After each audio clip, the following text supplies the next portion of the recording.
Install Android 10 on Archos Access 50s via LineageOS 17.1 GSI Treble ROM. Please check the description for important notes and all the download links. First download ROM and GApps packages, then transfer the downloaded files to the phone storage, link is in the description below. Step 2. Boot your device into TWRP recovery. Once in TWRP, click on Wipe, Advanced Wipe, and select the check boxes, as shown in the image, excluding internal storage. Step 4. Swipe the button to wipe the device. Step 5. Go back to the recovery main screen, and tap on the Install button. Step 6. Navigate to the storage, and select the ROM zip file. Step 7. Finally, swipe the button on the screen, to install ROM file.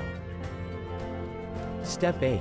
Flash the GApps zip package, in the same manner.